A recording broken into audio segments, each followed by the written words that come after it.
Hello everyone, welcome back to আসফিস kitchen.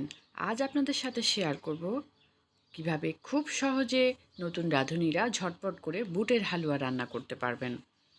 আর পারফেক্টভাবে বুটের হালুয়া তৈরি করতে কি কি উপাদান ব্যবহার করব এবং কখন কিভাবে বরফি তৈরি করব শিখিয়ে দিব A to Z।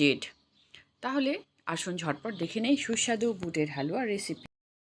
আজকের এই স্পেশাল রেসিপি তৈরি করার জন্য আমি নিয়েছি আধা কেজি পরিমাণ বুট। বুটগুলোকে 4 থেকে 5 ঘন্টা ভালো করে ভিজিয়ে রাখলে ফুলে তুলতুলে হয়ে যাবে এবং বেশ বড় হয়ে যাবে। এখন 4 থেকে 5 বার বুটগুলোকে পরিষ্কার করে ধুয়ে পানি ঝরিয়ে সেদ্ধ করে নিব। একটি পাত্রে বুটের চেয়ে ডাবল পরিমাণ পানি দিয়ে বুটটাকে সেদ্ধ করে নিব। আর ফ্লেভারের জন্য দিচ্ছি তেজপাতা আর দারুচিনি, এলাচ। পরে দারুচিনি, এলাচ আমরা তুলে নিব। এভাবে অনেকক্ষণ ধরে প্রায় আধা ঘন্টার মতো বুটটাকে ভালো করে সেদ্ধ করে নিয়েছি। মাঝে মাঝে একটু নেড়ে দিতে হবে যেন তলায় পুড়ে না যায়। এভাবে টিপ দিয়ে যখন দেখব হয়ে গেছে তখন নামিয়ে নিব। আর এদিকে আমি বুটটাকে ব্লেন্ডারে ভালো করে ব্লেন্ড করে নিয়েছি। একটি পাত্রে এই ব্লেন্ড করা বুট আমি দিয়ে দিচ্ছি। ভালো করে মিহি করে নিতে হবে, আর ব্লেন্ডারে না করলে আপনারা পাটায়ও বেটে নিতে পারেন। এখন সব উপাদানগুলো একসঙ্গে আমি দিয়ে বুটটাকে ভালো করে জাল করে নিতে হবে। দিয়ে দিচ্ছি একটি আস্ত পাটালি গুড়, সঙ্গে দিয়ে দিচ্ছি চিনি 1 কাপ। পাটালি গুড় দিয়ে করলে ফ্লেভার ভালো আসে, খেতেও মজাদার। আর দিয়ে দিচ্ছি 1 কাপের মতো গুঁড়া দুধ, লিকুইড দুধও দিতে পারেন। এবার দিয়ে দিচ্ছি ফ্লেভারের জন্য ঘি। 1 থেকে 2 চামচ পরিমাণ উপাদানগুলো মিশিয়ে নিব। আর এভাবে যতক্ষণ পর্যন্ত না ঘন হয়ে আসে মাঝে মাঝে নাড়াচাড়া করে দিতে হবে। এবার জাল দিতে দিতে অনেকটা ঘন হয়ে এসেছে। এ পর্যায়ে কিন্তু ফুটে ওঠে। তাই যারা নতুন রাঁধুনি খুব সাবধানে নাড়াচাড়া করবেন, আর তলার দিকে যেন পুড়ে না যায়, তলার দিকে নেড়ে দিবেন মাঝে মাঝে। খুব সাবধানে বুটের হালুয়া তৈরি করতে হয়, তা না হলে বিপদও হতে পারে।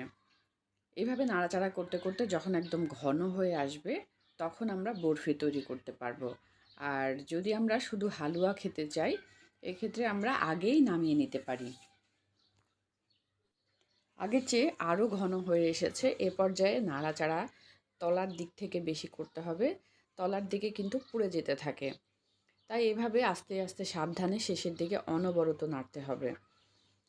আর চোখে মুখে যেন ছিটে না আসে সেটাও খেয়াল রাখতে হবে। এভাবে নাড়তে নাড়তে যখন সম্পূর্ণ শুকিয়ে যাবে তখন আমরা নামিয়ে নেব। আর এই অবস্থাতেও যদি কেউ খেতে চান, এইভাবেও আপনারা নামিয়ে ঠান্ডা করে খেতে পারেন। আমি যেহেতু বরফি তৈরি করব তাই আরও ঘন এবং একদম যখন শুকিয়ে যাবে পানিটা তখন আমি নামাবো।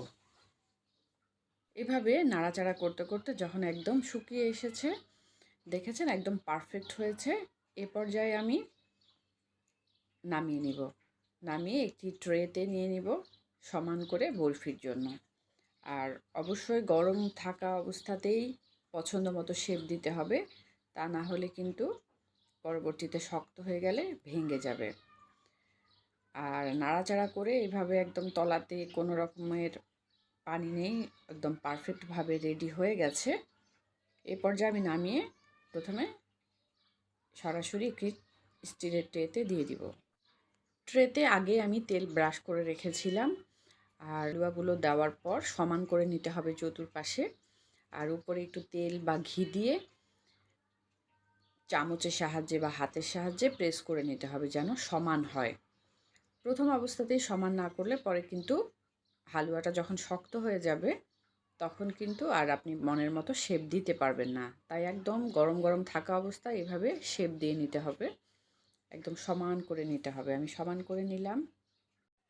একটি চাকুর সাহায্যে প্রথমে লম্বা লম্বাভাবে দাগ দিয়ে তারপর আড়াআড়িভাবে শেপ করে নিতে পারি। আমরা চাইলে চারকোনা, বর্গাকৃতি, আয়তক্ষেত্র যে কোনো রকম শেপ দিতে পারি।